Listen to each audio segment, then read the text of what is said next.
Good evening, everyone. Welcome to ATP Live. I am Gbemisola Boyede, a pediatrician, and I'll be the one taking all your questions today. So this is the time for you to invite your friends, family, loved ones to come and watch ATP Live. For the next 1 hour, I'll be answering your questions. Feel free to drop your questions on whichever platform you're watching from, and let's share the video so that many more people can watch as well. So I'm also just going to try and do that and make sure that all our videos are shared to all our various platforms. So welcome once again. This program has been brought to you by Ask the Pediatricians Foundation, and our goal on ATP is to ensure that no child dies from ignorance and from preventable causes. So that one of the ways by which we do it is by making sure we answer your child health questions every Monday from 6 to 7. We try, even though most time I always wish I should the time. Okay, but I'll try my best today, and I think I'm going solo today. So feel free to drop your questions and to share the video. Just give me a few minutes to do that as well from my hand. Thank you. Welcome everyone. So if you're watching on Ask the Pediatrician Facebook group, you can drop your questions straight on to our under the video itself. But if you are watching from the ATP family Facebook group or the ATP Silly Mom, you will have to navigate your way to the video itself to drop your question, because I may not be able to see your question without you going to the video itself, to the page. So that is for those who are on ATP Silly Mom and those who are on ATP Family Facebook group. But if you are on Instagram, YouTube, or Ask the Pediatricians Facebook group or Ask the Pediatricians Facebook page, you can actually drop your question straight where you are, and I will be able to see it as well. So welcome everyone.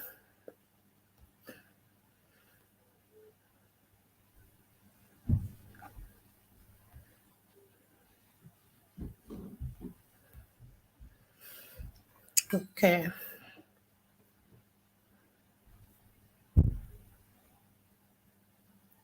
So I'm just trying to make sure we have it in all our groups.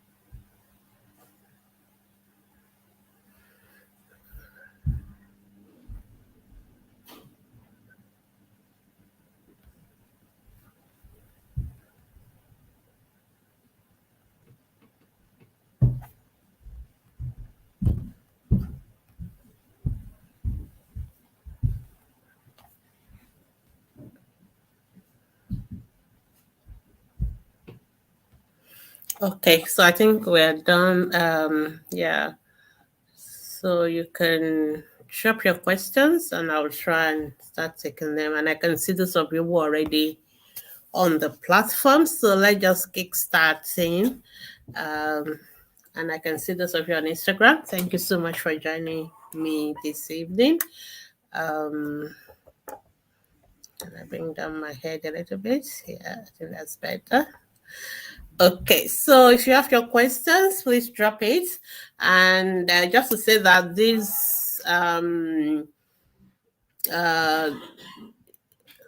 will be the second to the last video HTPLA we're going to have, because we go off on from the 19th of December to come back in January 2022.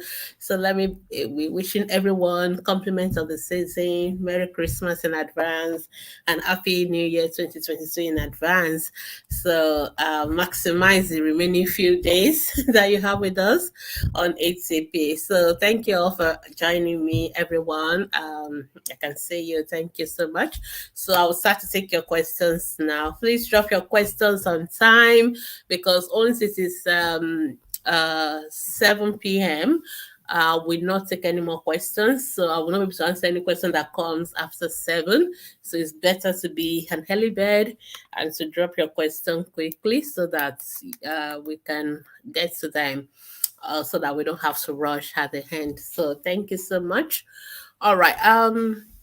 The first question I have is from Rosemary from Facebook, and she says, my 14-month-old baby throws up after each feeding. It started this afternoon.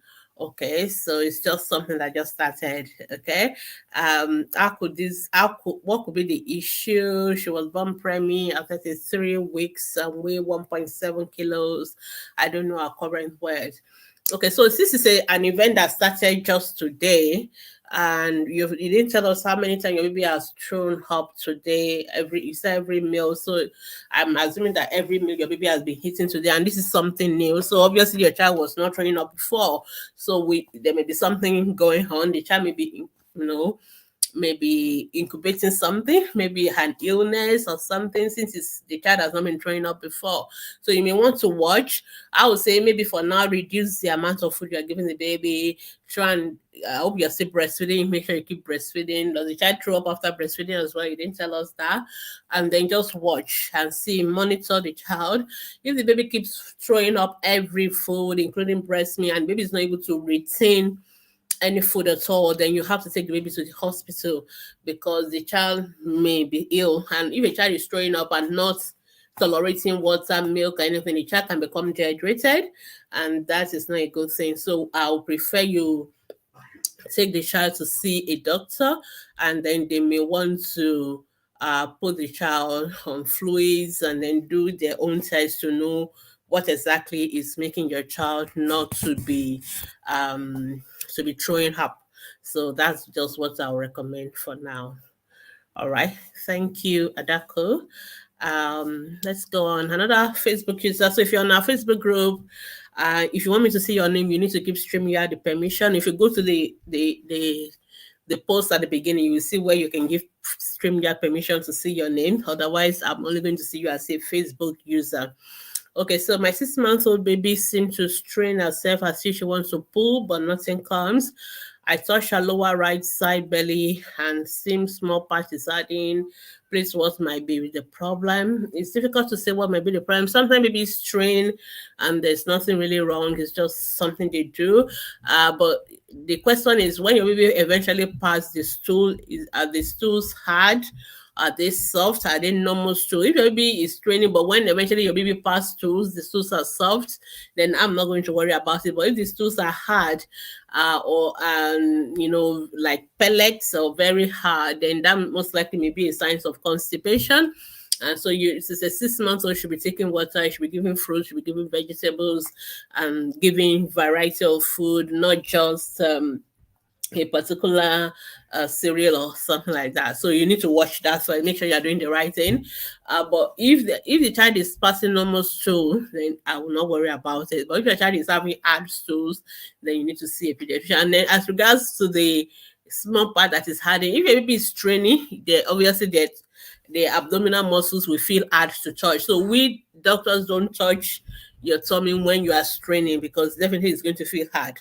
But it is when you are relaxed and they touch your tummy, and if it is hard instead of being soft, then that's when you're going to worry. And you are not a doctor, so I don't expect you to be able to examine your baby's abdomen or know whether it is normal or not. So if you think there's something abnormal, then you need to see your doctor, who can now do who can do a proper physical examination and advise you on what to do. So it would be best to see a doctor to do a physical examination. If you think there's something going on with your baby's abdomen, you may need to do that. Okay, so Yeah, Rosemary said there's no fever. Yes, there's no fever. Your baby has vomited 3 times. Yeah, like I said, your baby keeps vomiting. Is your baby able to tolerate anything at all? Your baby keep vomiting, you have to take to the hospital because there's really no first aid for vomiting. People ask that question all the time, but really, when it comes to first to vomiting, there's no first aid. We just have to replace what the child is losing in the fluids, and if the child is not able to tolerate anything at all, even if it is breast milk, even if it's water, at least we know that the child is not going to get dehydrated. But if the child is not able to tolerate anything at all, then that child needs to has to go to the hospital because we have to put up if a line, and we have to set up a drip on the child so that the child can be rehydrated. And sometimes it may be the first symptom you will see before the other ones will come up as well. All right, I hope that is helpful. Okay, another Facebook user say my baby of 6 months holds things to stand and also tries to walk, while also tries to walk when standing without holding anything, then falls backwards. So what is the question? You need to ask questions. So I don't want to assume what you're thinking. You don't just give statement without asking a question. So when you ask question, please, when you are posting, please don't just give me statements. That's just information, and I don't know what you want me to do with information. So you need to tell me what exactly you want me to say, or like what is your concern, what is it about it that is bothering you. I mean, there's not a 6 month old, most time they are not even supposed to be standing or walking. Most of them are supposed to be sitting, and then so that's what I expect. So if your 6 month old is now standing and falling because when trying to walk, then there's nothing wrong with that, because obviously the baby is not yet able to stand and walk. So if that is what your question is, then there's nothing wrong. I'm not worried at all about your baby. I'm more interested in whether this baby can sit by himself. That's what I want to know about a 6 month old. So if the 6 month old is having neck control, can sit by himself, I'm very happy. I don't have any other concern about that 6 month old development. So you may want to add more information for me to clarify. Okay, so Sama is saying, how do we manage Apollo for a 10-month-old baby? So in Nigeria, for those who are not Nigerians, people use the word Apollo to mean red eyes. It's not a medical term. We doctors don't call it Apollo. We call it conjunctivitis. So if your baby has conjunctivitis, you need to see a doctor. You cannot treat it by yourself. You have to see a doctor because we have to give you the right eye drops to use. But what you can only do is to make sure you can clean the eyes with a clean cloth and dip in clean water just to clean out the discharges, and wash your hands often. And that's what you need to do. But you need to see a doctor who can prescribe appropriate medication. Please do not put breast milk in the baby's eyes. Please do not put sugar in the baby's eyes. Please do not put what else people tell you to put. Don't put nothing. Please take that baby to see a doctor. You don't have to see a pediatrician. Any doctor will do, and they can treat your baby appropriately. And please also know that some of the eye drops that people buy is not recommended for children. For example, we don't recommend chloramphenicol eye drop for babies below the age of 2 years. And I know most mothers, this is why I'm telling you not to treat your baby by yourself, because I don't want you to do the wrong thing and cause more problems. So currently, we don't recommend chloramphenicol eye drop for babies below the age of 2 years. So most parents will just say, "Oh, go and buy." That's the commonest eye drop most mothers will go and buy by themselves in the pharmacy, which is wrong. So that is why you got to see the doctor first, so that they can write the appropriate thing for you. But what you need to do is just keep cleaning the eye, washing your hands, and that's all you can do as a mom. I hope that's helpful. Sorry, I think I went wrong. I jumped some questions.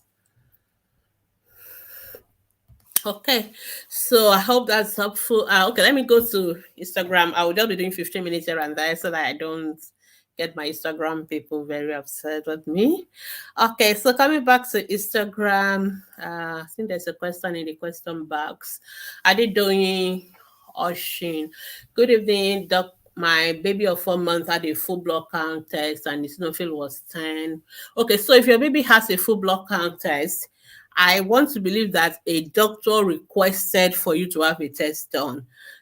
Yes or no. So if a doctor requested for you to have the test done, the person who should interpret that test is the doctor who asked for that test. Because there's a reason why we don't just do tests. There must be a reason why your doctor wants you to do a blood test. So there's already some things in the mind of your doctor. We don't diagnose children by blood tests. We don't make diagnosis by blood tests.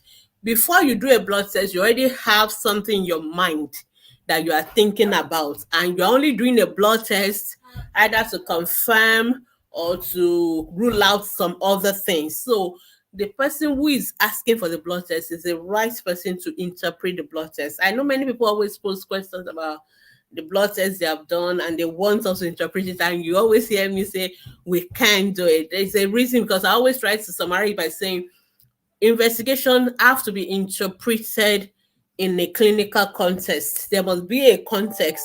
There must be something the doctor is already thinking before asking for that blood test.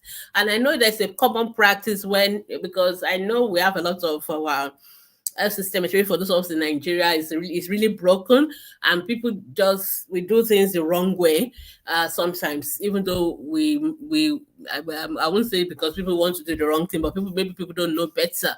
You as a parent, I see parents all the time going to do blood tests by themselves. It's wrong. Why do you want to do blood test? Do you even know what you're looking for? So there's no reason why you should go and do blood tests by yourself without a doctor asking you to do it. So you should not do blood tests by yourself. Number one, you don't go to the lab. Labs are not doctors. Lab are not supposed to diagnose you. In decent places, lab will not do a test that has not been requested by a doctor. And when they've done the test, they send the test result to your doctor, because it's your doctor's job to interpret it for you. But I know we're in Nigeria where everything is about economy, everybody is about making their own money, and people just do things because it's a business. But really, that's the ideal thing. You should see a doctor first. Doctor can ask you to go to the lab, do the test. The lab send your test back to your doctor. Your doctor interprets it for you and writes the right medication if necessary. That is the standard. That is how things are done, where things are done the right way. So I hope that is just a general comment, and I hope it helped people. So I'm sorry, I won't be able to interpret any blood tests. You have to go back to your doctor who saw your baby first to do the interpretation. It's very, very important. Okay, Shami for King. Oh, Shami for King is, I think, the most consistent Instagram member on ATP Live. Thank you so much for your consistency. Please, what can cause a baby's pool to be very dark black?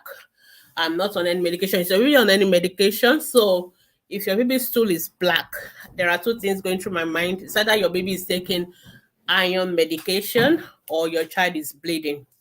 So you really need to see, you need to look at it. If it's not about you taking medication, are you giving your child blood tonic?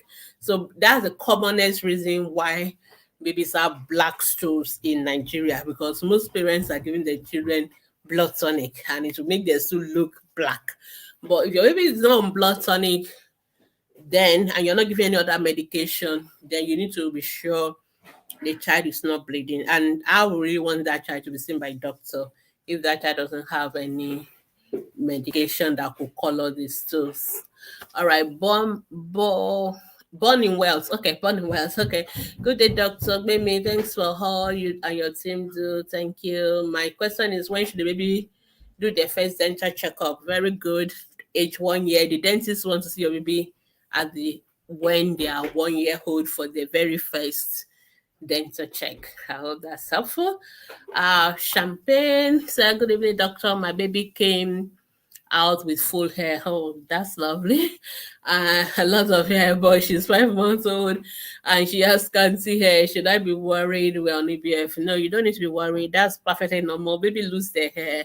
They lose their hair. It's part of what we call physiological hair loss. Baby can lose their hair first, then the hair will grow back again. So it's nothing to worry about. I know it's very sometimes mothers get distressed about it because everybody likes baby with full hair, but it's normal for babies sometimes to lose their hair and then they will eventually grow back the hair. If you're worried, some even lose it in patches, like some parts will still be full, some parts will be gone. I think people told me it was called free papa. I never heard that before. I heard that from ACP people.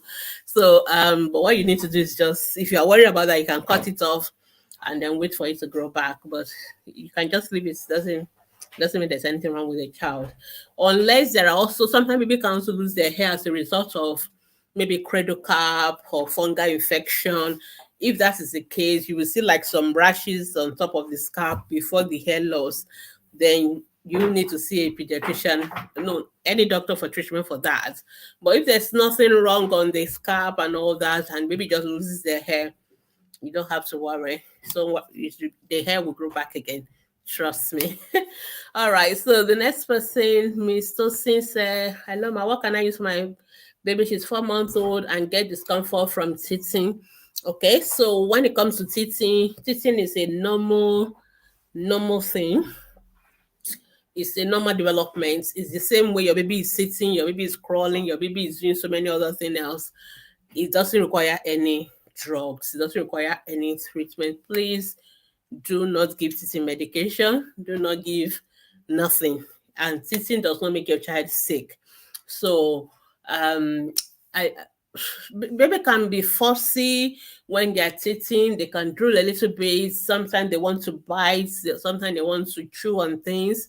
That's all perfectly normal teething behavior, and you don't need to do anything about that. If your baby has any fever, please give paracetamol and don't assume it's teething. Take them to the hospital because teething doesn't really give children fever. So you really need to be sure, But if it's just about being fussy, once the teeth itself are out, all that will go away and it's not something to worry and doesn't require any form of treatment. So just let the baby be. If they want to bite on things, you can get them clean teethers, like soft toy that they can bite on, but make sure you wash and sterilize them every day. So that's all you need to do, but nothing else. No so-called teething medication, which is a misnomer because teething does not require any medication, and we pediatricians do not recommend any teething medication for your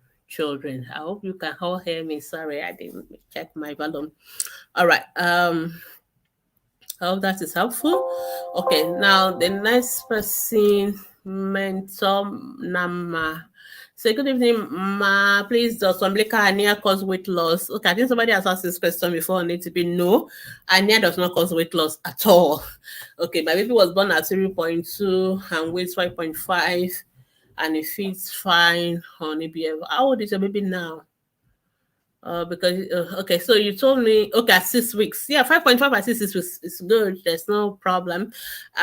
So just keep breastfeeding. So your baby has not lost weight from what you've written, unless you are now telling me your baby's age has changed and your baby is now having another weight. But if your baby was born at 3.2 and it's 5.5 at 6 weeks, I am very, very happy with that. And I don't see any weight loss in that information unless there's more information. But umbilical hernia is just sometimes I don't like parents using medical jargons because sometimes I find that parents actually don't, because somebody was posting the other day about umbilical granuloma and was calling it hernia, and I was like, no. So I always prefer you just tell me what is you say. So umbilical hernia is actually when the navel, there's like a protrusion, like a swelling around the navel area that is big, and it's something that is soft. You can press it, it will go back down flat. And when you remove your hand or your baby coughs or your baby cry, you will see it's getting bigger like a balloon. So that is an hernia, what we call umbilical hernia. So that is that. So, and it's just a hole. There's a hole where the navel is that is allowing things to come out through it, like the fats or the intestine, they can pass through that hole, and that is what causes that swelling. But when you use your hand, you can push back everything that comes through that hole. You can push it back and it will go flat. So that is how you know it is an hernia. And usually as children get older, it tends to get smaller. The hole will close by itself. So most times the surgeons don't want to do anything about it until your baby is about 5 years old, unless it's really, really big, or if it is very big and it's causing pain, like maybe there's obstruction or it can't go back again. Like when you press it with your hand, it's hard, it's not going back, the child is in pain, then the surgeons will go and operate it. Otherwise, we just wait for it to go down by itself. And most of the time they go down by themselves without needing operation. It's a very common thing in African children, especially. And so it's nothing to worry about. It doesn't cause any weight loss at all. And your baby has not lost weight from the information you provided. So I hope that is helpful. All right. Okay, I still have a few more minutes. Okay. Somebody say, Champagne is saying, please, doctor, can I be giving my 2-year-old vitamins? I don't give any vitamins at all since birth. Should I buy? You really don't have to. Honestly, you don't. But the question is, you're maybe taking fruit, because you can get your vitamins from food, mostly fruits and vegetables. So if your children are eating fruits and they're eating vegetables, they are going to get all the vitamins. And that is actually the preferred option for us as pediatrician. We prefer they eat the vitamins, they eat it in their normal food. So that is what we recommend. But some parents were like, oh, my children don't eat well, they don't eat fruits, they don't eat veggies. So yes, if your children are not eating food that will supply them vitamins and minerals, then you can buy. Yeah. Otherwise, really, it's not compulsory. You don't have to buy. You don't have to feel pressure like everybody's giving multivitamins. You don't have to. If your children are eating, buy lots of oranges, banana, green leafy vegetables, carrot, all those. Let it be available. Just don't make them your children's snacks instead of packing biscuits and juice and all those junks for children. Give them fruit. Let them have banana. Let them have oranges. Let them have apple.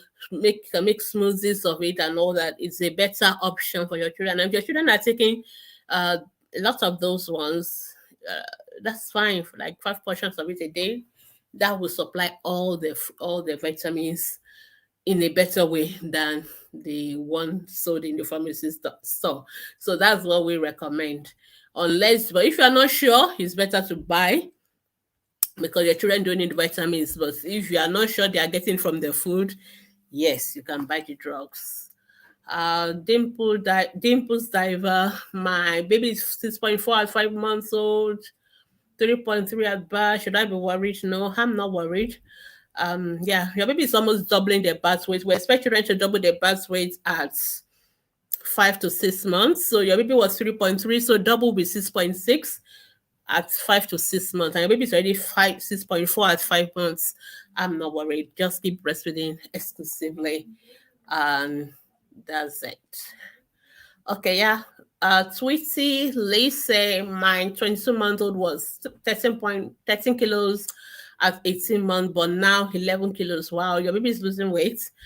He eats well and has not been sick. Should I be worried? Yes, I would definitely be concerned, not worried, but be concerned about a child who has lost 2 kilos in, is it in 6 months? No, in 4 months, or maybe has lost 2 kilos. So the question is the child, maybe the child is a lot more active. Though for your 2-year-old, I actually want the child to be 12 kilos. So 13 was actually a little bit much at 18 months. That actually should be the other way around. Actually, at 18 months, your baby should be weighing 11 kilos, and then by 2 years, should be weighing 12 kilos. But then I'm not significantly worried. 1 kilo is not a major issue.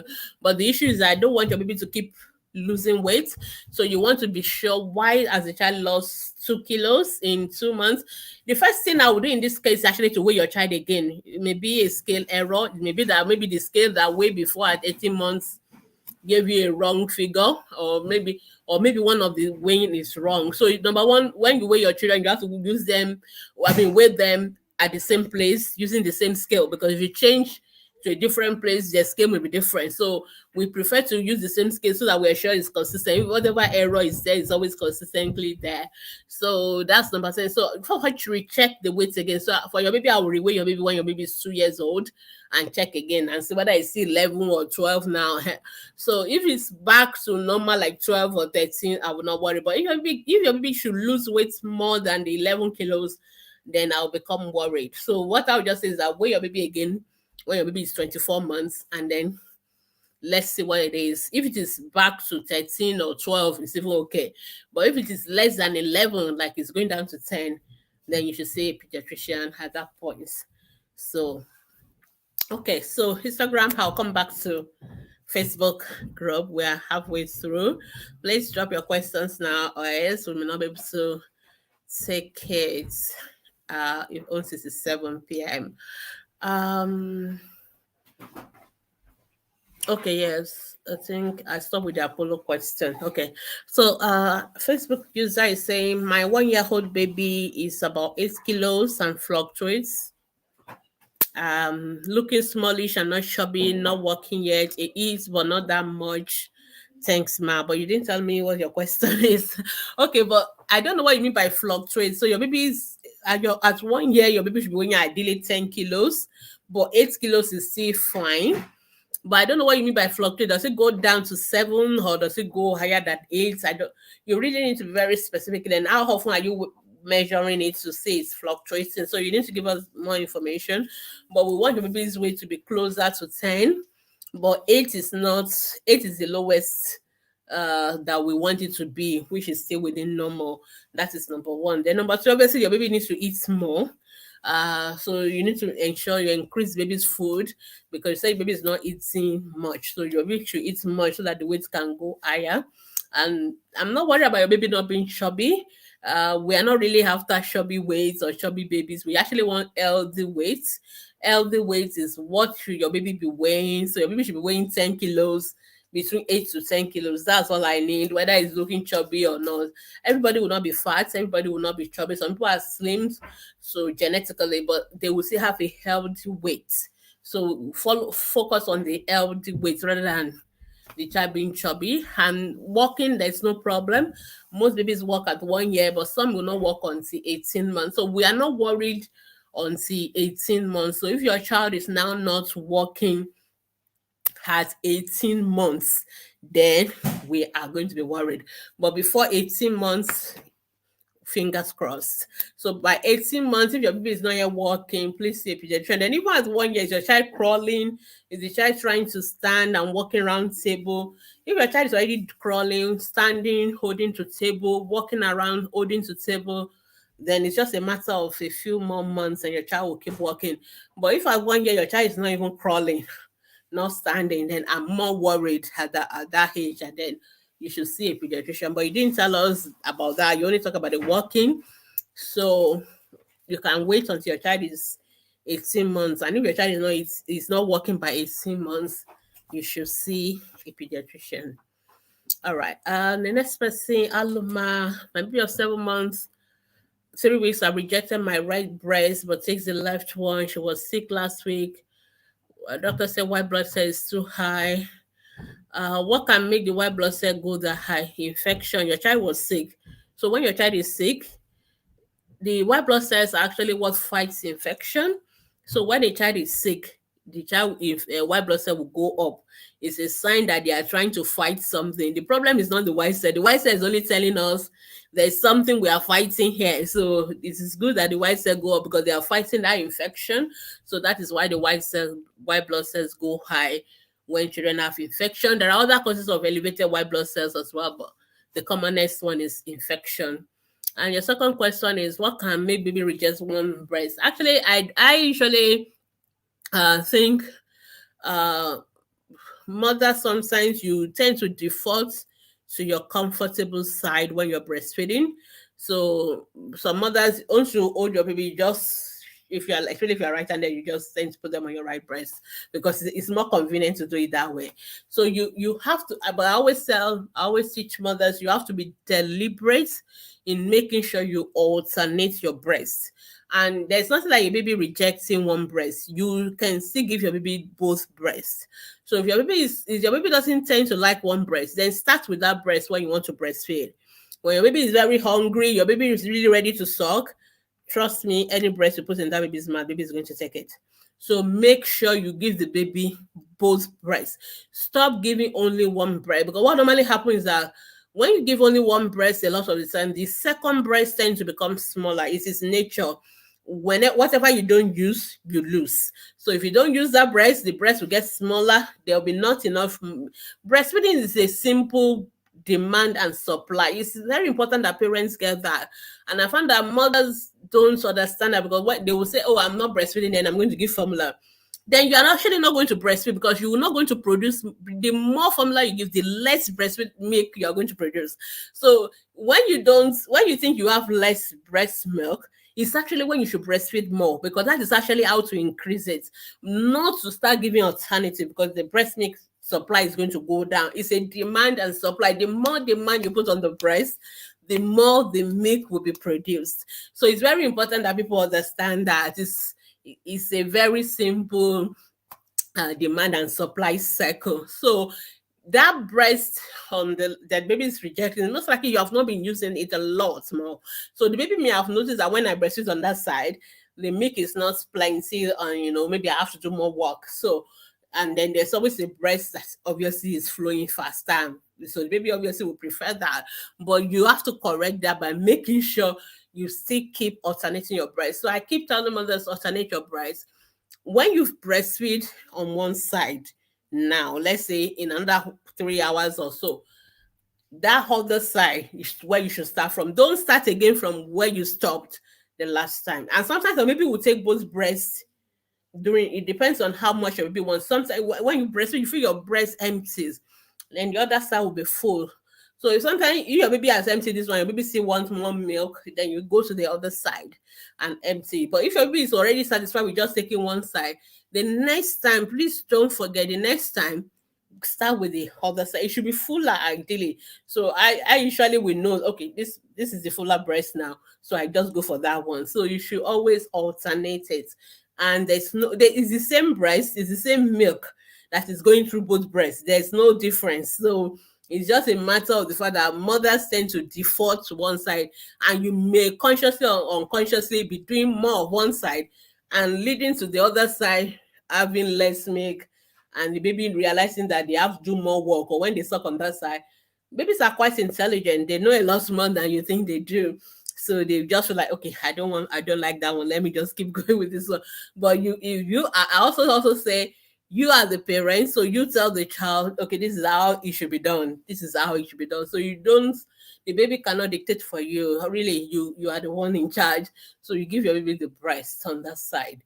And that's it. You can express and test it and be sure that, but really, unless there's any other issue, but there is no reason why we should not take both breasts. And I always tell mothers, God gave you two breasts for a reason, because He knows that one is not enough. Some mothers will always breastfeed one breast. It's wrong.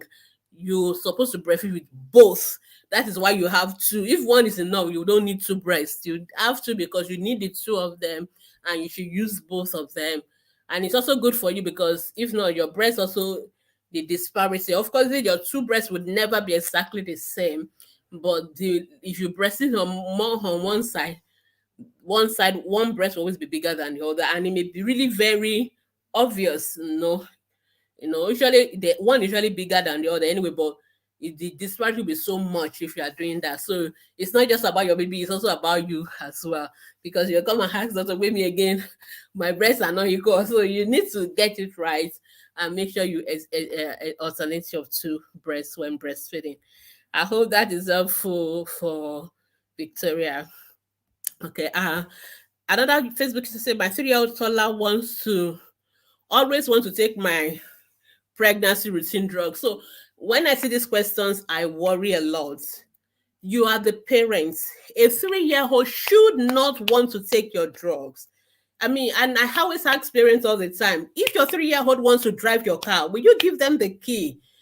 I mean, some questions are just plain straightforward parenting questions. If your 3-year-old wants to drive your car, will you give the key? The answer is no. So if your 3-year-old wants to drive your car and you're not going to give them the key, not because you don't love them, but because you know it is not safe for them. So there's nothing like a 3-year-old wants to take your own medication. That's not even a question that should come up at all. You should not do it.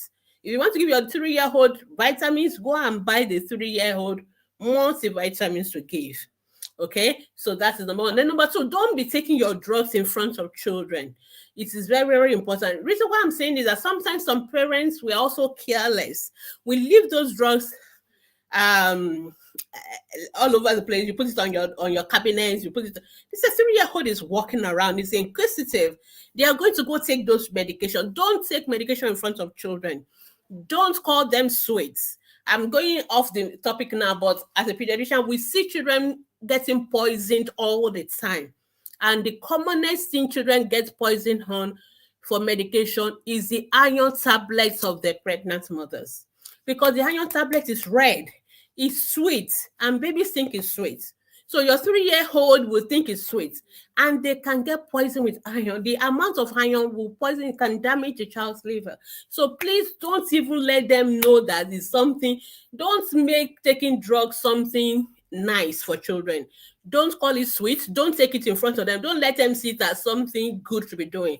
It is not. Take your medication when your children are not there. Don't, when we say keep it out of reach of children, we actually meant that thing literally. We meant it. People always think we just always like to hand every advert with keep medication out of reach of children, or they write it on the tablet, on the box to keep it out of reach of children. And some other just think it's just, one of those things that doctors repeat. No, it is actually meant to be obeyed. It's a command that you should obey to the letter because it can kill children.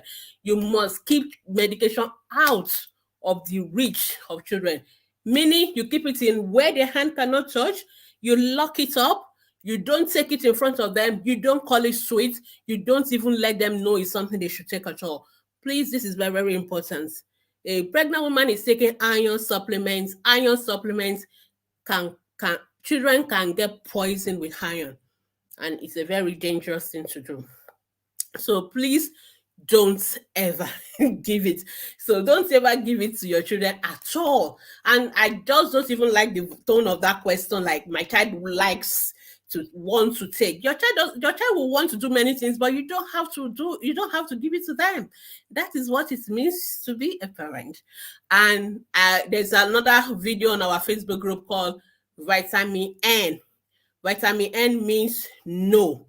Parents must learn to say no to our children. It's not everything your children want you give to them. It is not whether it's safe or not. It's like there's some things that you don't just do. No is no. So as parents, I'm going to encourage you, please say a lot of no to your children. Let your default be no. Most times they want something is no, unless it's something that is good for them. And medication is a no, no, no, no, no, no, no. No to medication, please. Because reason is because why I'm so serious about is that when you don't give that child, because the child wants it, he's going to go and take it behind your back. And they are very fast, trust me. You just need to turn and pick a phone call, and that child has taken your tablets. You don't even remember that you are holding your tablets or you put it in your bag. But the child is looking at you, monitoring your stuff because he thinks that mommy is taking something nice that the mommy doesn't want to share with me. But you know better because you are a parent, but the child doesn't know that. The 5-year-old does not reason that way. They think it's something nice. That is why mommy is taking it. And even mommy doesn't want to give me because mommy doesn't want to give me, that I'm going to go take it behind me. These things happen all the time. This is what we see in the emergency room. So I'm begging you, don't ever even take your medication in front of your child anymore. Take it when they are asleep. Take it when they are in school. Just find a way around it. I hope that helps. And don't call vitamin C sweet as well. Many parents call it, vitamin C is sweet. Come and take it. It's not sweet. It's medication. Don't make it look like that because they won't know the difference between other medications that are more dangerous, like the iron tablets. It's the commonest one that causes problem for us. Thank you. All right. Facebook user is saying my baby of 4-month-old breathes fast. We did full blood count. Okay, I guess it's the person that was asking on Instagram. Eosinophil was 10.3. That eosinophil is high. He said he has allergy. That's why he's breathing fast. Prescribe chloroquine Rami. Okay, my concern now is that I started coughing again yesterday. The nose is blocked. I'm not sure what to do. Okay, what I would recommend is that you go back to your doctor. Is your baby on exclusive breastfeeding? You didn't tell us that. Okay, it's going to take me a while before I see that particular doctor. Please shed more light. Okay, so you don't have to always see the same doctor. You can go back to the same hospital, because if it's the same hospital, the colleague of that doctor would have written. They would have written. I mean, they can read what the other doctor wrote. Then the question I want to ask you about your baby, your 4 month old, is the baby on exclusive breastfeeding? How are you feeding the baby? Is the baby going to crash? Is the baby going to a nanny or a daycare? You know, there are many questions I would like to ask about your baby, because my default for a baby who is breathing fast is what is the cause? Is a baby breathing fast? Did your doctor confirm your baby was breathing fast? Because that's another thing. Because baby normally breathes faster than adults. Because sometimes people say, "Oh, my baby is breathing fast."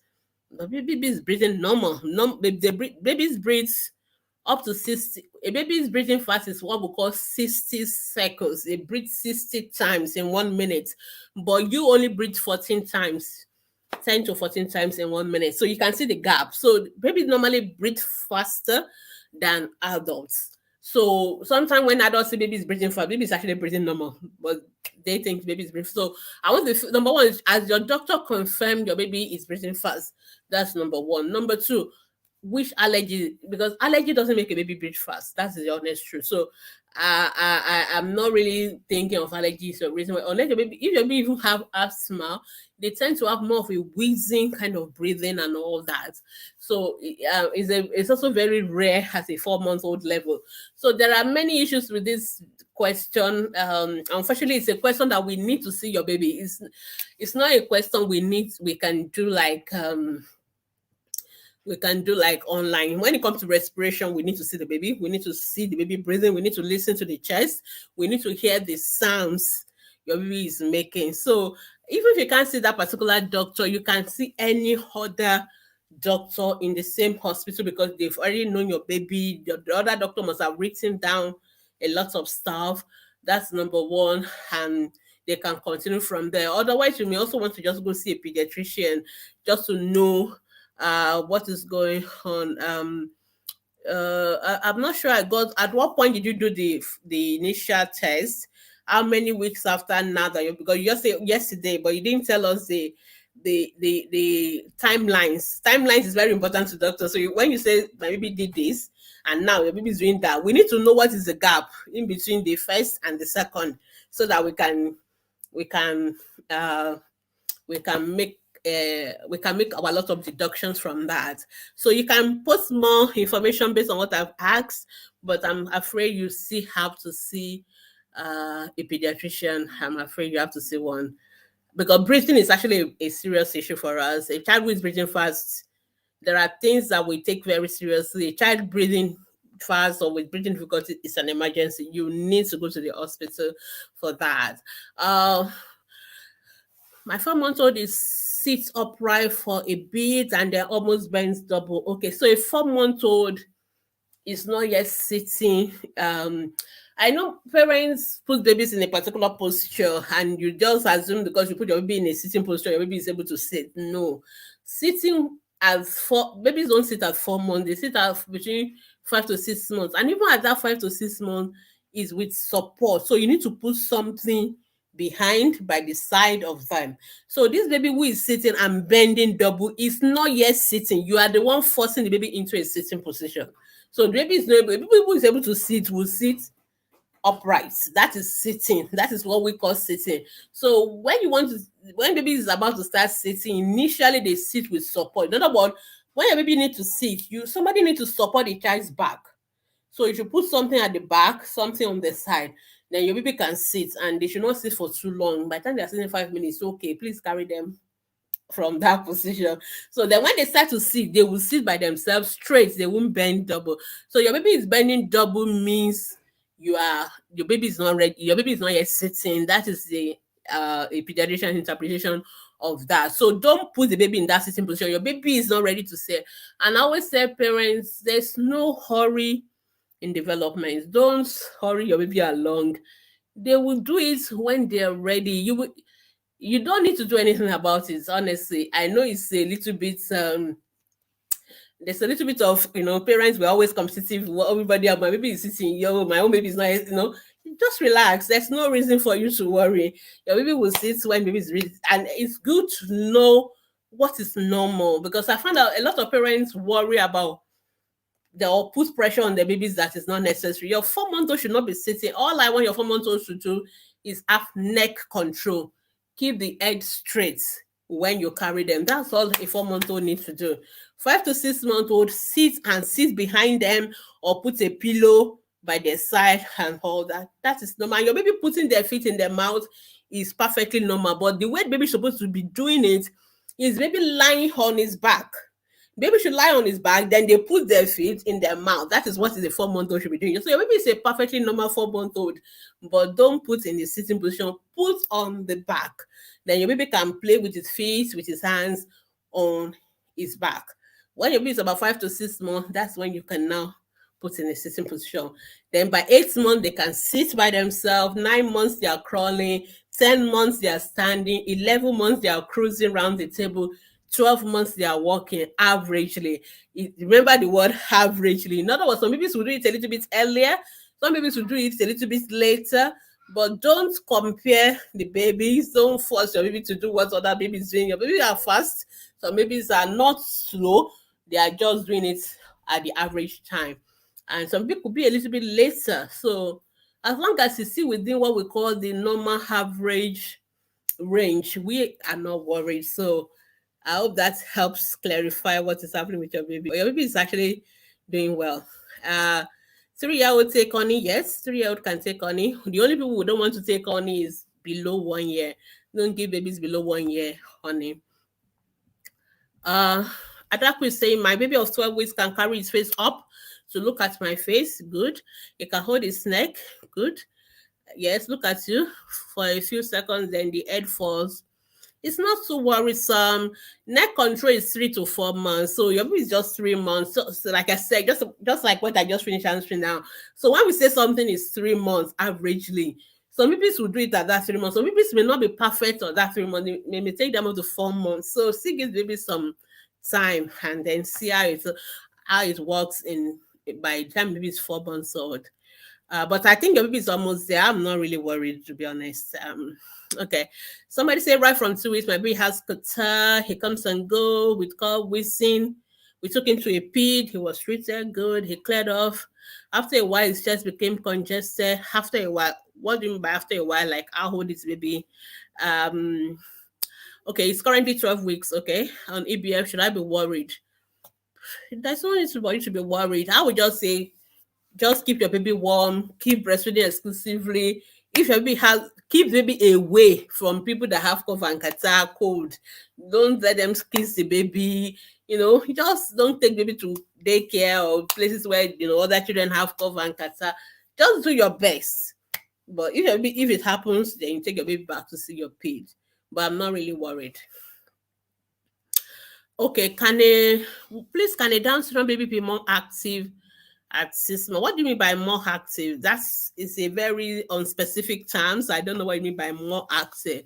I'm worried because my baby has a flat nasal bridge, and I'm tempted to say she might be a Down syndrome baby. Forgive me if I'm going too far. No, there's nothing to forgive. It's okay for you to, you're a mom. That is your number one job, to worry about your babies. So what you need to do is, but I prefer you don't make this diagnosis yourself. That is why doctors exist. That's our job. So take the baby, see one of my colleagues, let them examine baby. A baby with Down syndrome is very easy to diagnose. There are things we will say. Having a flat nose alone doesn't make your baby Down syndrome at all. No. So there are all those things we will see. So just stop panicking, and it's better you let a doctor see the baby first, so you don't just panic for no reason. Sometimes you now get to the hospital and say there's no problem. So, and I believe your baby at 6 months should have seen many doctors. You have gone for immunization. You should have seen nurses. You should have seen people, health professionals, who should be able to tell you if there's anything wrong. Ideally, all babies should be examined at birth. Ideally, I know it doesn't happen. Some of you have your baby in churches. Some of you have your baby in Lagbo or at home. So no doctor saw your baby, but if your baby was born in a hospital, a doctor would have examined the baby, and they would have, usually if it's Down syndrome, we tend to pick it up right from the time baby was born, but not too late. You can always see a doctor. Just tell them, "Ah, I'm worried my baby could be Down syndrome." Let the doctor examine. Most doctors can do that basic Down syndrome examination. It's a very obvious one, and but I would not even worry. I won't even panic at all until a doctor has seen your baby and advise you appropriately. Okay, Kehinde says, is there any need to be worried about a 6 month old not putting his weight on his toes? Not at all. There's no need for you to be worried. Yeah, because most babies are not standing by 6 months. So most time when you force them to do it, they bend their leg because they don't want to stand. So just let them be. Can the 6 month old sit? Can the baby sit with support? That's what I want to hear. If baby is able to do that, then I'm not worried at all. So there's no reason to worry about a 6 month old not standing. Okay, Messi is saying, I cut my baby's hair today at 13 months. Okay, because he had a real full hair, okay? And since today he has been cranky, it has nothing to do with the haircuts, okay? Should I be worried because he actually cried throughout the process but started playing after? Exactly. But now he sleeps and wakes up after a few minutes crying. Normally he sleeps up to 3 hours. No, normally I don't think it's the haircut that is making your baby cranky. Normally, of course, I don't know how you cut the hair. Was it with clipper or something? Babies don't like all those vibration of the hair clipper and all that. So obviously, when you are doing what they don't like because they want to go and play and all that, they will be cranky. And if your baby has cried a lot during the day, when they sleep, they dream of that cry and they will cry again. So there's nothing actually wrong. Just let the baby get over that phase. So you don't need to worry. Just watch for now. Okay, don't worry. Oh, I got somebody from YouTube. Afilaka Confidence. Okay, thank you. Please, ma, how long can it take? Oh my goodness, your question was cut off. Can you ask the question again? Your question got cut off, and I can't see the rest of it. Okay, I think I've seen the rest of it now. Please, can my baby take Rota vaccine at 6 months? No. Did your baby take the first dose or not? So I know that most vaccines will tell you your baby can always take it anytime, but Rota is one of those exceptions. So if your baby doesn't take Rota first dose by 15 weeks, it's too late. If your baby doesn't take Rota second dose by 8 months, it's too late. Reason is because Rota infection tends to happen mostly between the age of 6 months to 11 months. That is the peak period when babies have rotavirus infections.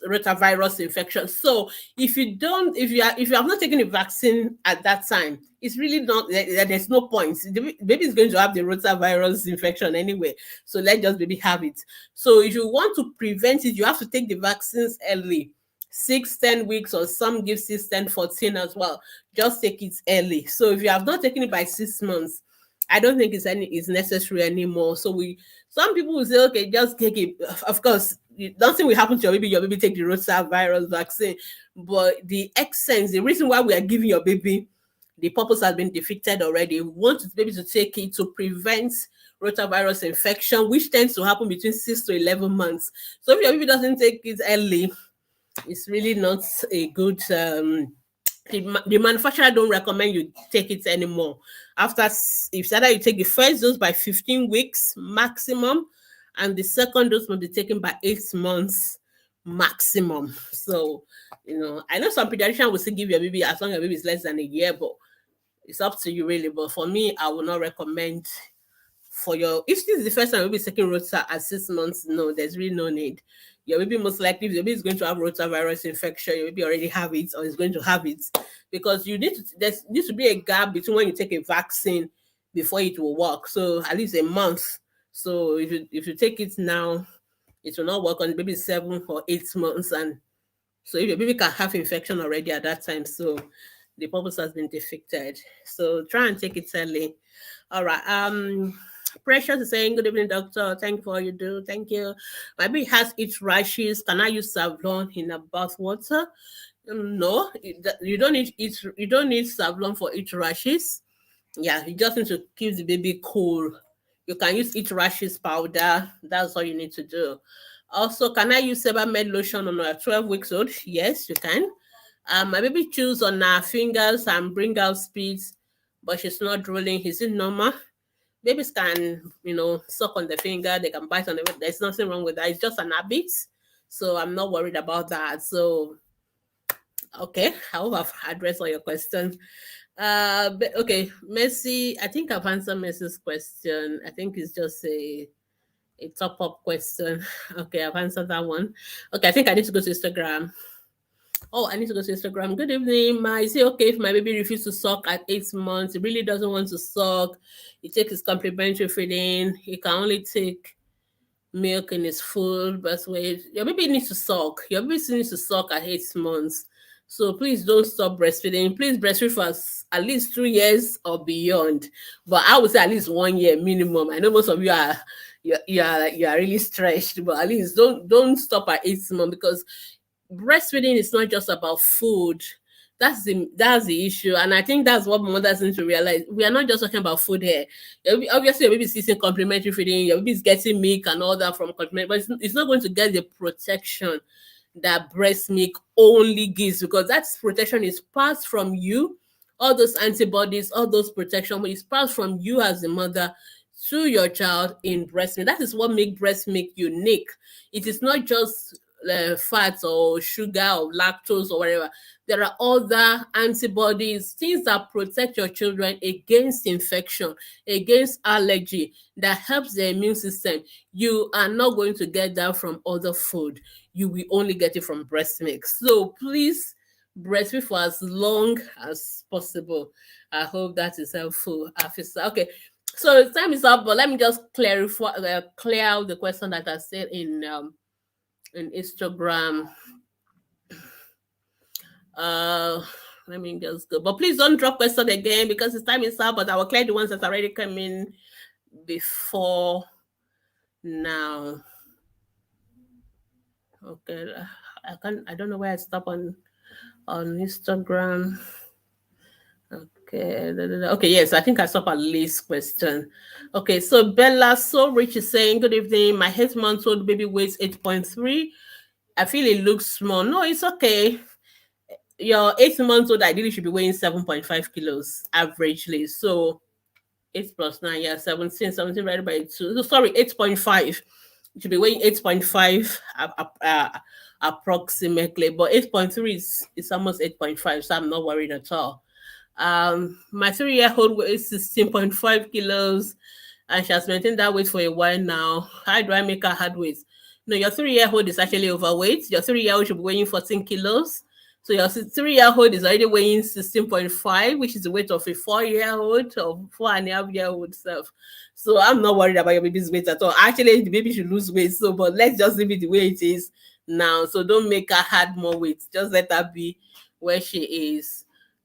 She's very picky, but I think she's eating more than enough. If she's weighing 16.5, maybe she's not eating enough by your own standard, but obviously she's eating enough to have a good weight. So I'm happy. No worry. I'm not worried at all about your 3-year-old. Ibukun Aresoya, I think that's one of our moderator. Is it true that attaining developmental milestone is slower in male children than female? No, it is not true. So male and female are different, but there's nothing different in terms of how milestones are achieved. No, it's the same for both gender. Emi Adetso is saying, good evening. Can I give my baby 14 months old normal cow milk? Yes, you can. She doesn't like baby milk. There's nothing, I don't know. What do my baby milk? You mean formula? Okay. But it's okay. Your baby can take, from age of 1 year, they can take the same milk that you as a mom would take as well. Potty training is from, it depends on when your child is ready, but we will say most children are ready by around 18 months. What do you mean by they are ready? They can tell you when they want to wee. They can pull down their upper or pull-ups or pants. They can sit on a potty. Those are this. They can pull their trouser down or their clothes down. They can pull off their pants. they can sit on a potty or a toilet seat, then they are ready. And they can tell you when they need to go to the toilet. Those are the sign that your child is ready. That is when you start potty training. So I know most Nigerian mothers, even from 6 months, you're already putting them on the potty. That is not potty training. A child must be able to walk to the potty. A child must be able to pull their own pants, must be able to sit on it, must be able to tell you they need to be changed, they must be able to tell you they need to be wiped. That is potty training. So every other thing before it is just sitting exercise. So I hope that is helpful. A princess saying, my baby has Qatar. I don't know how it came about because I always covered him. You don't need to worry. There's the bacteria, the viruses, they are in the hair. So they are, and the child always inhale them. So it just takes one person who is having cough and catarrh to sneeze, and your baby can have all the infection. So it's not by you're covering the baby. Covering the baby is just to keep the baby warm, because when your baby is cold, they are the protective there are some things that line up the airway. They help to fight against those viruses. When it is cold, they are not as active, so it's easier for the virus or the bacteria to sit in. So it is not the covering your baby that your baby having cough or catarrh or pneumonia is not from the cold. I think that's the mistake people always make. It's from infection. It's from what we call germs, viruses, bacteria. They are the one causing the infection.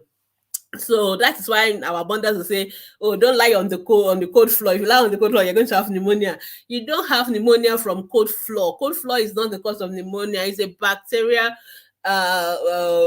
different kind of bacteria that cause those pneumonia. It's the infection. It's the virus that causes it. It's just that when you are cold, your body's ability to resist. As I'm talking to you now, there are a lot of bacteria flowing through my nose, flowing through my lungs, flowing through everywhere. The only reason why I'm not sick is because my body is fighting them. It's taking them out. It's not allowing them to sit. It's not allowing them to take root. You get sick when the people that are trying to come in, the germs, overpower your own immune system. That is what is happening. So that's actually what happens when we get sick. So it is not your covering of your baby or not that is causing the infection. Your baby must have been exposed to somebody, to the virus anyhow. It doesn't. Some people have the virus and they are not really coughing loud and all that, but they can pass it on to a baby easily. So that's why you keep your baby away from people that have cough, catarrh. You wash your hands. It's just the same thing we're doing with coronavirus. It's just a virus, and people get it anyway just by contact with other people. So exactly the same thing happened with common cold. That is what happens. So don't panic, don't be worried. Just breastfeed your baby. The good news is that most viruses will clear by themselves. You don't need to treat it, but keep your baby warm and keep breastfeeding exclusively. Your baby will fight the infection by itself. But if your baby is having fever, your baby is having fast breathing, then it's most likely bacteria, and then bacteria don't go by themselves. You need to give antibiotics. So that's when you go see a doctor to treat. So don't worry. I know you did your best. Don't feel guilty that maybe you didn't do the right thing. You did the right thing. Okay, I think. Yeah. Okay. Okay. Ugboto. My baby is 11 months old, but no teeth. His daddy is worried. No, don't worry, don't worry, don't worry.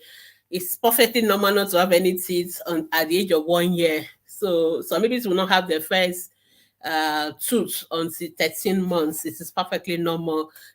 Don't worry at all. But you can see a dentist just for your normal baby dental check at 1 year, but you don't have to worry about no teeth at 1 year. Hemi Adeto will say, "Oh, I've just answered your question, so you didn't mix it, so that's good." Can you give your baby months? I've answered your question. You just repeated the question. Ijoma saying, "How can I stop my baby breast milk?" Oh, do you mean stop your baby from breastfeeding has 1 year, 2 months?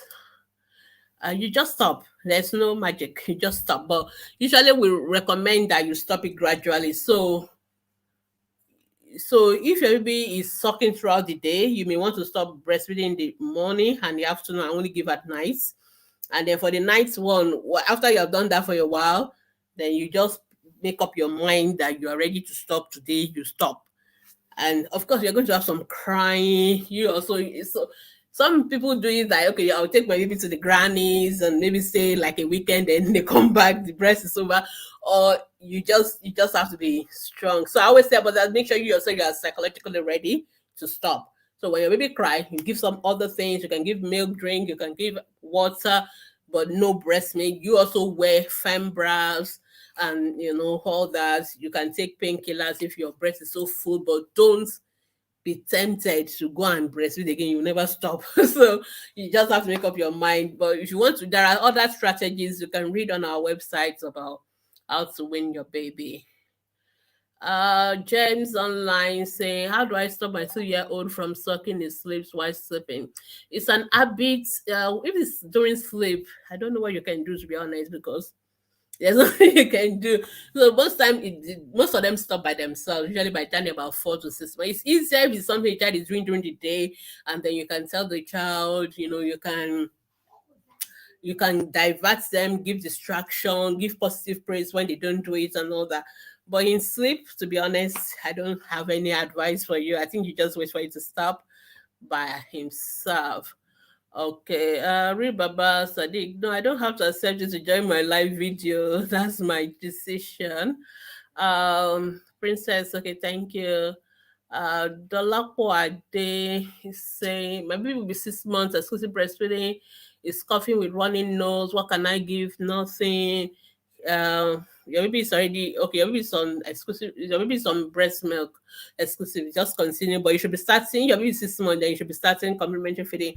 Most of them are viral infection due to viruses. They will clear by themselves. You don't need to give any medication.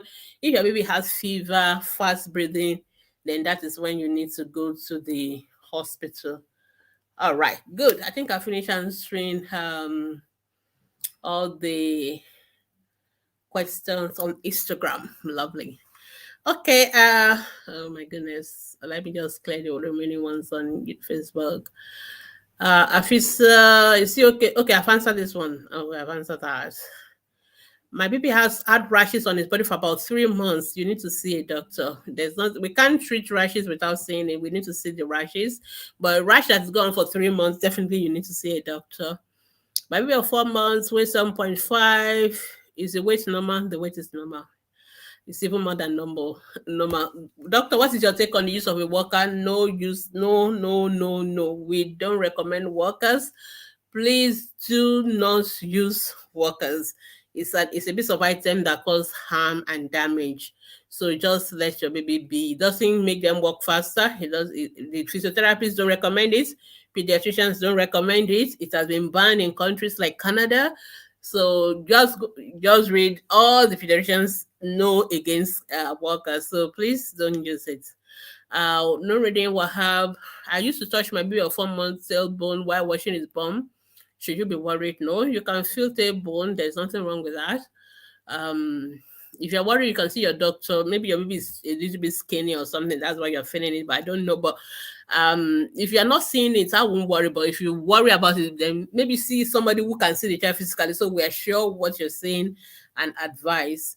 And then somebody is saying my breast milk used to be full because my baby reduced on the way he saw. He cannot suck up to 5 minutes now. We're on exclusive breastfeeding. It's 8 weeks today.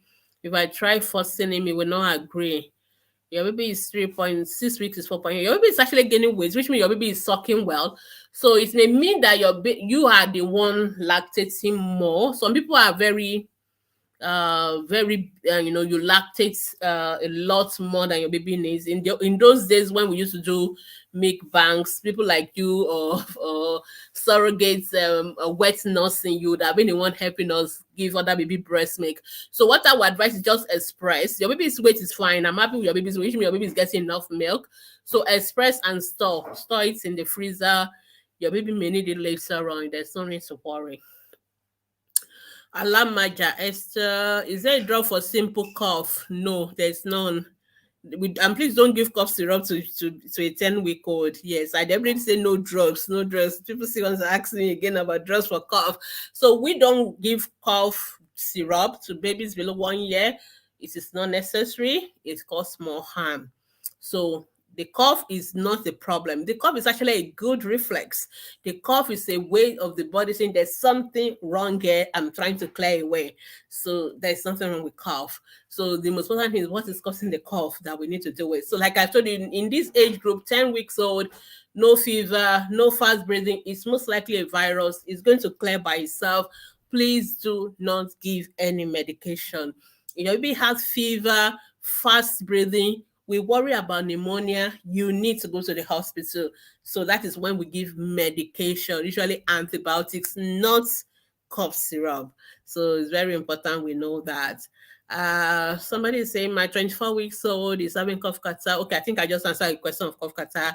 A doctor, pediatrician, prescribe ampiclox, pyridine, but the pyridine influence said 1 and above. So if like I just answered that same question, I will not recommend any of this medication for your baby. Your baby does not have fever, does not have fast breathing and all that. So, but your decision about what you do is up to you, not me, because I can't say don't take your doctor's prescription. That's not ethical. But I've just told you what I will do as a pediatrician. When is the right age to introduce a child to gadgets or television? Maybe never. Okay, all right. But usually we don't like screens for children as much. In fact, before the age of 1 year, no screens. Please don't babysit your babies. I see mothers 6 months, 9 months, you're putting them in front of TV. No, no, no. So the WHO and a group of pediatricians, we've come up with recommendations of how much screen time baby should have. And usually, I think below the age of 2, there's even 0 hours. Then I think from maybe above 2, then you can give them maybe 1 hour or 2 hours like that, but not more than that. So please play with your children yourself. Talk to them yourself. They learn language better that way than looking at the screen that is not responsive to them. So please, we don't want children watching screen. Let them play actively with people or with you rather than watch screen, and not even more than at least 1 to 2 hours in 24-hour period. All right. What are the signs of measles? So measles, usually when mothers ask me what are the signs of measles, it means somebody is trying to offer them a diagnosis of measles. And I always say, don't take a diagnosis of measles from fellow mothers. Don't take a diagnosis of measles from fellow mothers, because fellow mothers always give 2 diagnoses for skin rashes. It's either it's measles or chickenpox, and that's not true. And sometimes what look like measles may actually not be measles, because there are rashes that look exactly the same, but there are questions doctors will ask that will help us to know that this rash, even though they look exactly the same, is not measles. So that is why it's so important. So most children who will have measles will have fever first. They will have fever, they will have cough, catarrh, red eyes, what we call conjunctivitis. They will have those 3 C's and eye fever before they would now break out with the rashes. And the rashes usually start from the hairline and then it goes down all over the body. So measles has a typical way. So if your child doesn't have fever, is not having cough, catarrh, and red eyes, and now has a rash, please don't let anybody give you a diagnosis of measles. Don't take it from your fellow experienced mothers. Don't, because you're going to miss up anything. So that is the first thing. So if you think your baby have measles, please see a doctor. Let the doctor only make that diagnosis, not fellow mothers. And don't take it from anybody, whether they give you diagnosis of measles or chickenpox. Don't take it. Go and see a doctor. I'm telling you honest truth, because they will mislead you. 2, is it possible for a baby to have measles after being immunized? Yes, it is possible for many, many reasons, which I'm not going to go into because I'm on extra time now. But it is possible, but it's very rare, honestly, but it's possible. And that is why we give your children 2 doses of measles vaccines now. We give at 9 months, we give at 15 months, because we know that for some weird reasons, some children will take the 9-month dose of measles vaccine, and their body, if they still have very active antibodies of from their mother, they can actually kill the vaccine one, and then they will not have a response. So we mix. So those children were vaccinated, but they were not immunized. But when we give you at 9 months and we give you at 15 months, at least by 15 months, we know that the mother zone would have cleared completely, and the one we are giving you now will work.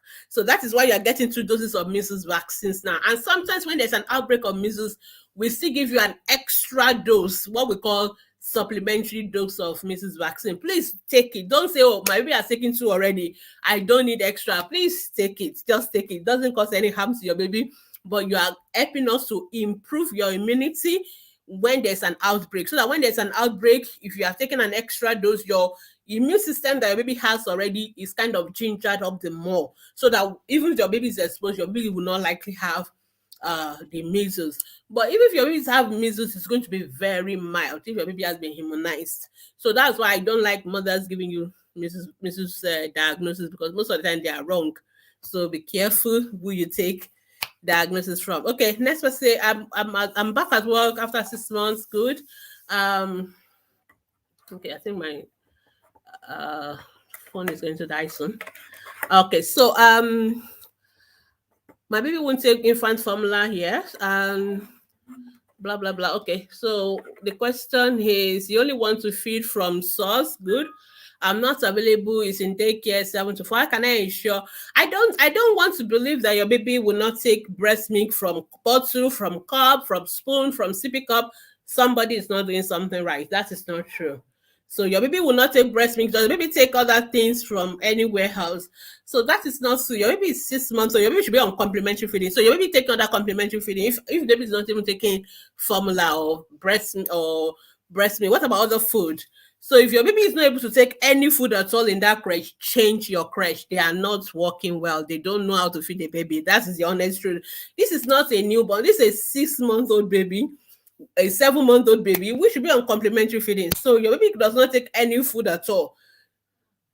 There's something wrong. I don't believe that, because I don't even need them to breastfeed your baby. You don't even need to give breast milk, because your baby goes to crèche from 7 to 4. Let them give the normal complementary food when your baby is at the crèche.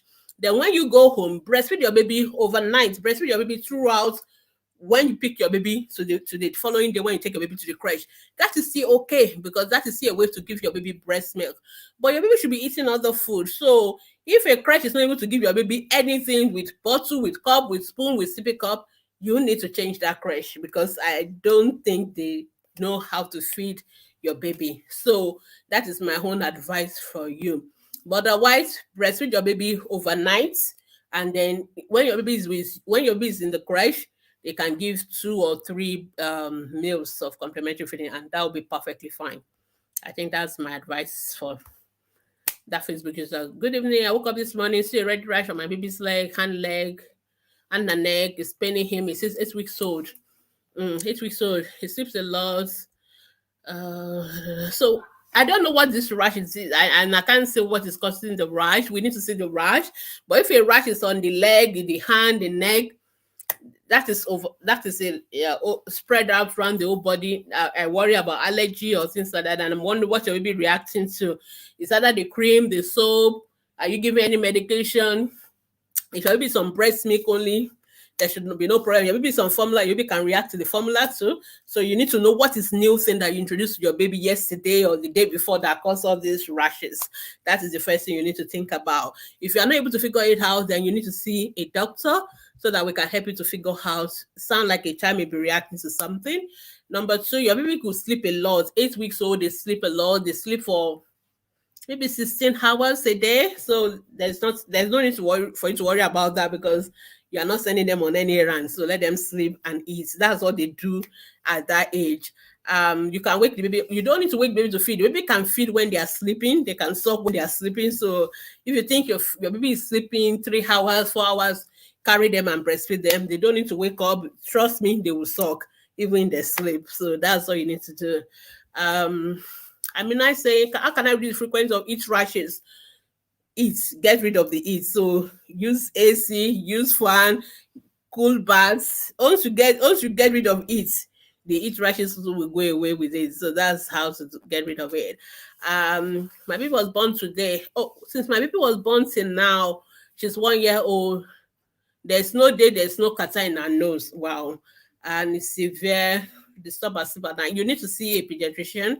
Your baby may have what we call allergic rhinitis. So it may be an allergic type. And the question is, what are the triggers? What we need to avoid and all that? We need to have a whole conversation around what is triggering it and how do we avoid it.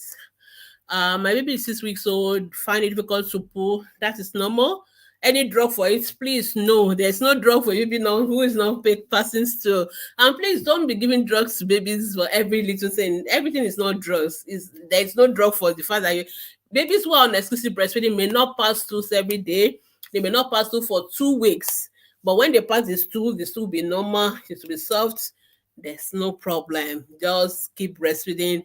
Don't give any drugs, please. There's no need for any medication. And my baby did not finish the breast milk I packed for her today. She didn't touch one at all. How old is your baby? Okay, you didn't tell me. Okay, so the question is, when I went to pick her this morning, it's still very cold but not frozen. Can I put it back in the freezer? No, no, you can't put it back in the freezer. Feed the baby now. Feed the baby with once you've brought out your breast milk from the freezer and it has stored, you can't refreeze it again. You must warm it and feed the baby. So if the baby doesn't take it, you have to throw it away. I'm sorry.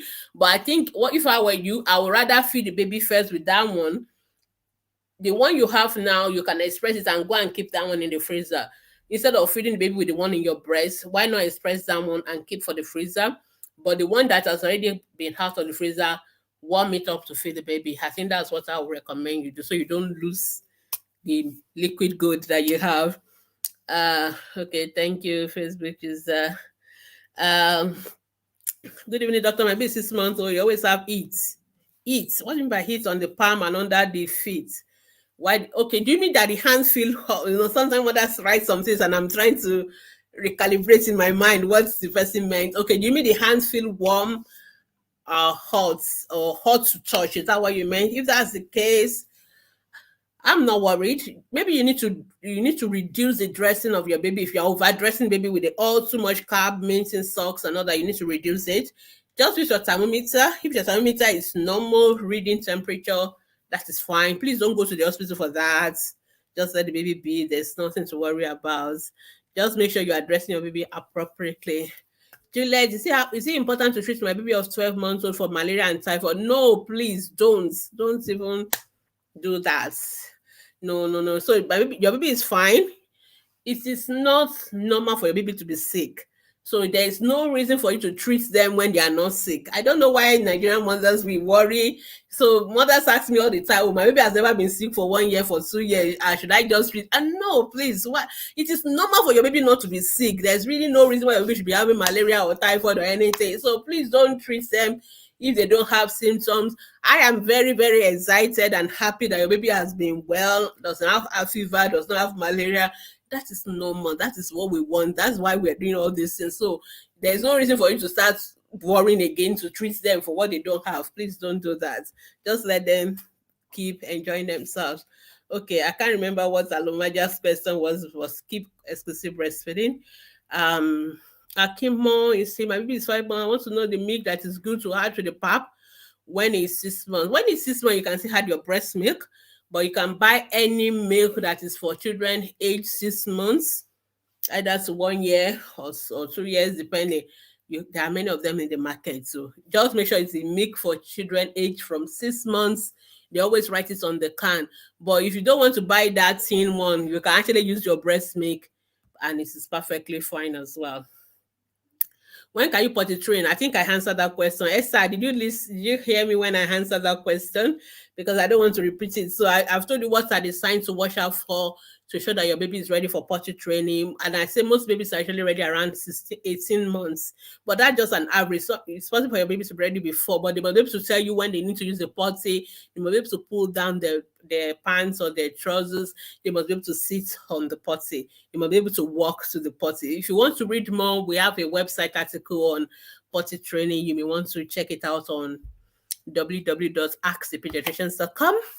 My baby of 5 months old have serious cough, doesn't go away after several antibiotics. Wow, handcuffs, drugs.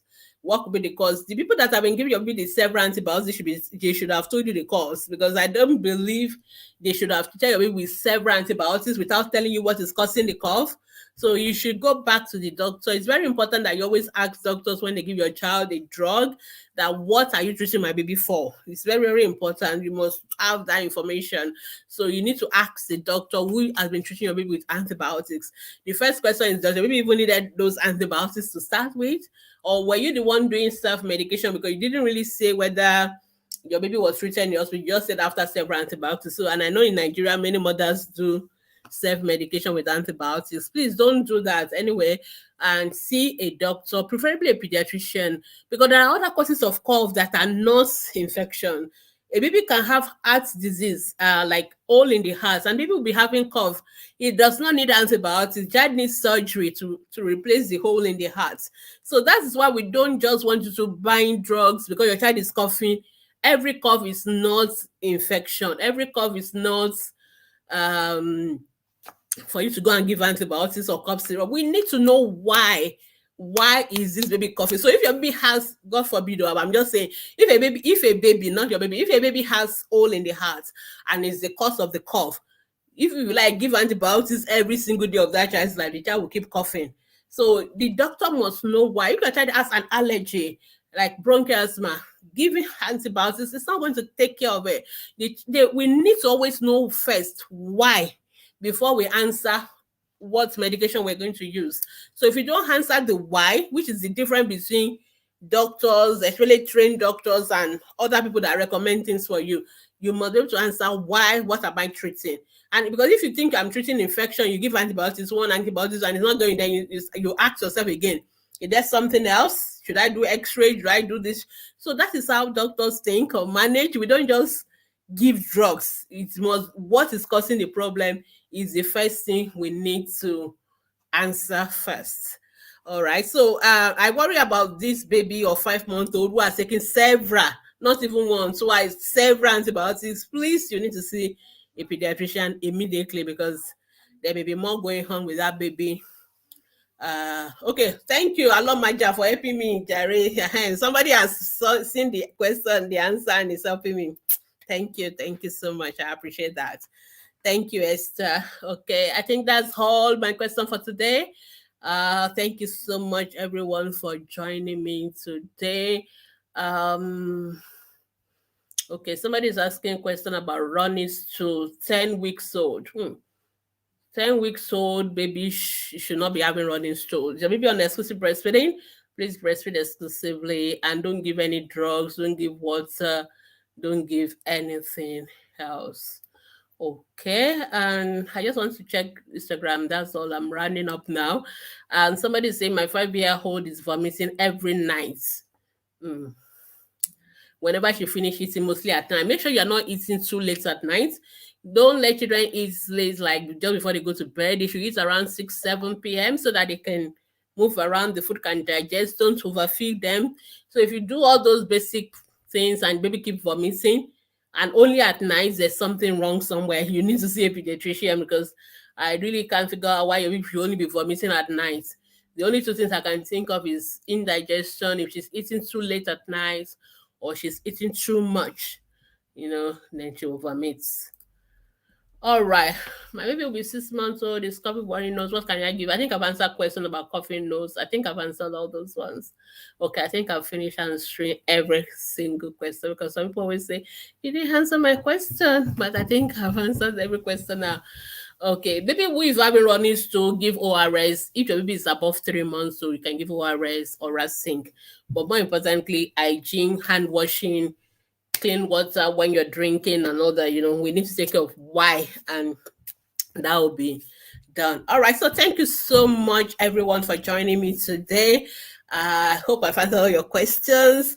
If you still have questions, not to panic, not to worry, you can go to our Facebook group, Ask the Pediatricians. We answer your questions every day, except on Sundays. You can post your question from Mondays to Saturdays, and myself and all our team. We have a lot of pediatricians, doctors, even our moderators will be there to address your questions, and you can get answers to your questions from Mondays to Saturday. For the adults, we actually have the ATP family equivalent where you can ask your own question also on our Facebook group. And of course, you can read on our website child health questions. We don't do Q&A on Instagram because Instagram is not a real good proper structure for us. So we do only live on Instagram. And then if you want to see any of our doctors, you can have a consultation online. And for those in Lagos, you can actually have a face-to-face consultation. You can send us a WhatsApp and then we will tell you how to book an appointment with any of our pediatricians if you want to have a private consultation. But it is consultation, so which means you pay for it. It is not a free service, please. All right. So thank you so much, everybody, for joining me. And I'll see you again next week. But remember that we are going to close down for the year by the 19th of December. So at that point, we will see you again in January. But I think we still have 1 or 2 more Mondays before we close down. So thank you so much and have a wonderful evening.